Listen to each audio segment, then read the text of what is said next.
Do you want to become a better Valorant player? Are you tired of getting roasted by your teammates? Are you tired of seeing your rank go down, but not up? Then look no further, guys. Your boy GT is here to help you guys out. I got a lot of tips in this video, guys, that's going to help you become a better player, have your rank go up, which I know we all want. If you can, though, subscribe already if you haven't. Smash that like button, guys. It really helped the channel grow. And also, in the comments below, I'll be leaving timestamps to all the tips. So if you know some of them already, you can go ahead and skip to the other ones that you don't know. Without further ado, let's get straight into the video.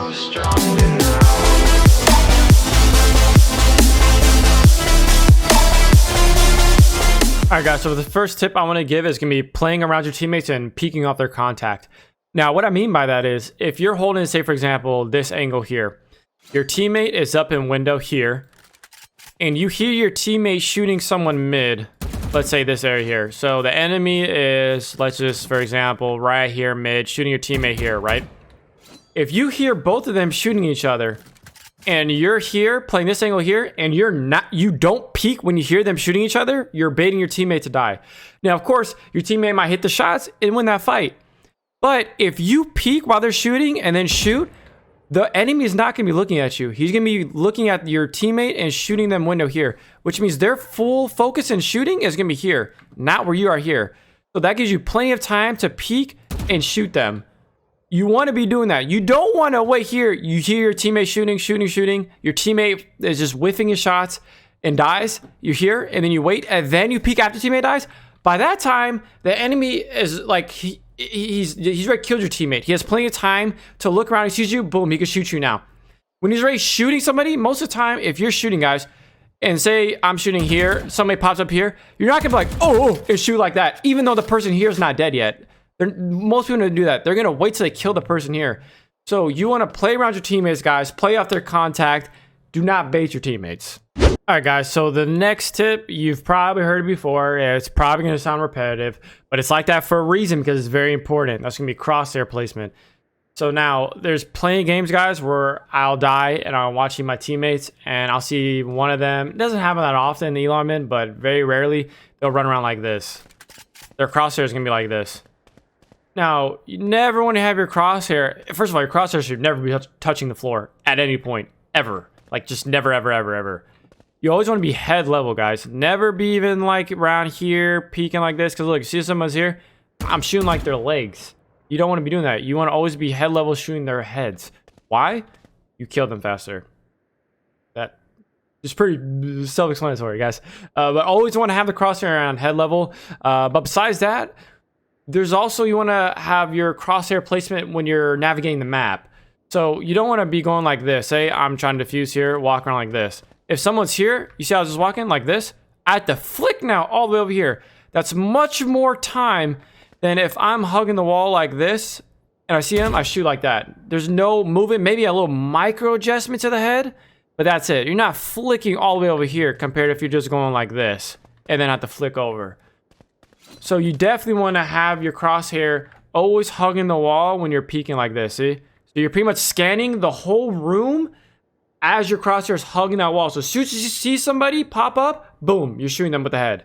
Because your crosshair is right at their head level. And with the Vandal, for example, they're dead. One shot kill, boom. Quick, simple, easy. So guys, for this tip, never be looking at the ground ever. Always head level. And work your crosshair with that corner of whatever wall you have when you're scanning the room, just like that. All right, guys, for this next tip, it's going to be understanding your agent and how to use their abilities to their full potential. Now, there's a lot of stuff you guys got to know for the agents. For example, Cypher camera, where all the camera placements are, the best camera placements that people are not going to look and destroy your camera like immediately. Ones that are not so obvious. For Sova, all the arrowed placements, there are so many on all the maps. That's like huge knowing all those information, guys. Stuff like Omen, Viper, Brimstone, one-way smokes on defense, that's huge. Just literally free kills.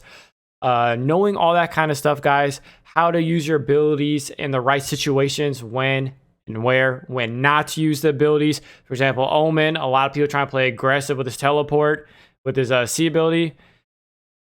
There's times to use it and there's times not to use it. There's plenty of guys on YouTube, guys, that's going to go over all that stuff.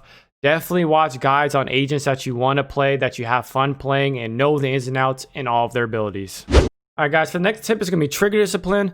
What trigger discipline is basically is you're holding your shot. So if someone walks in front of you, you do not shoot immediately if they don't look at you. For example, that breach walks right on by, didn't even look. Most of the time when someone entry frags like that and they don't peek the corner and they just keep walking, the enemy behind them think that they did check the corner even though they didn't. And that allows, as you just saw, free shots on the enemy in the back. And look at that, the rounds completely turned. If that player would have shot the breach right away, all three of the enemies would have turned around and shot that person 100%. And then the round gets iffy at that point. They lose line of formation. They might win the round. They might lose the round. Who knows? But guys, if someone walks in front of you that's an enemy, they're not looking at you, do not shoot right away. Let a couple seconds go by, see if anybody else walks in front. If they don't, then take the person out. If more people walk by, that's more kills for you as long as you hit the shots. All right, guys, for this next tip, it's going to be using time to your advantage. I've seen a lot of rounds thrown because of this, and it's a very simple concept, guys. Very, very simple, and it's definitely going to help you win rounds. You probably have to communicate this to your team a lot, but it's definitely going to help you. So one of the things I mean by use time to your advantage, for example, if I'm planting bomb here on bind, right? Okay, boom, bomb's been planted. I see so many times where your team will push CT where the enemies come in. Why? Bomb's down, guys. That means they have a certain amount of time to defuse the bomb. It takes 7 seconds to defuse the bomb, guys. So you want to stall out as much time as you can so that they, even if they kill all of you guys, they don't have time to defuse the bomb. You win the round. More rounds you win, the closer you get to winning. If you win, your rank goes up. Guys, you want to use time to your advantage. Another thing you want to do is, first of all, don't push the enemy team. It's not a team deathmatch. Next thing you want to do, hold the angle. But also, be smart about which angles you hold. If you're holding this angle, right, for example, instead of, say, for example, way back here, which one is it going to give you more time? Let's say if they're pushing from CT. If they're pushing from CT, guys, bomb's right down. The first angle they're going to probably check once they walk through is probably right here. So if you're holding something like, for example, back here, it's going to probably take them a while to clear sight. Say if they're coming from CT, they're going to be slowly walking around, clearing the site. If you're all the way back here, guys, it's probably going to take them a while to clear that site. And that takes off more time, and that's what you want to do. You want to knock that time down as soon as the bomb gets planted, because that is how you're going to win the round.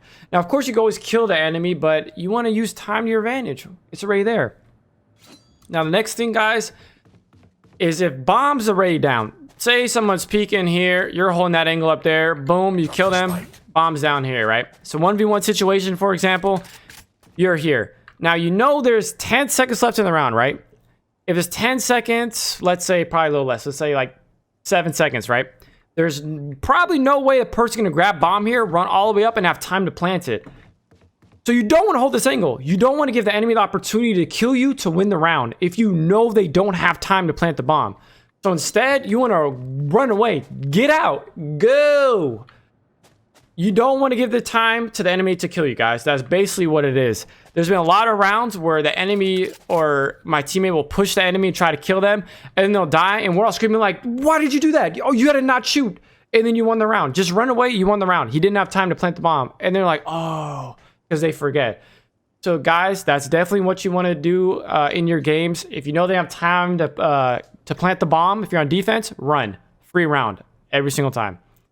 So that's basically what I mean, guys, by the tip of using time to your advantage. That's definitely going to help you win some rounds. Trust me. All right, guys, the last tip that I want to go over is economy and knowing your minimums for the next round. So what I mean by that, guys, if you hold or you press B to open your buy menu or whatever your keybind is for it, you'll see up here by your character portrait the minimum for next round. So that's the amount of money you'll have if assuming you get 0 kills next round or the current round and you don't win the round. That's how much money you have at the start of the next round. So you want to make sure that this is always enough to pretty much full buy. Or if you're saving, you know, next round, you can buy up to this amount so that you'll have enough to get armor, abilities, and a rifle. So as you see, when you keep buying, it goes down. So like, for example, if I were to buy a Spectre and I have my abilities, 4,500 is enough to get me full armor or heavy shields, rifle, and abilities right now, Phoenix. So depending on who you play, some agents' abilities cost more.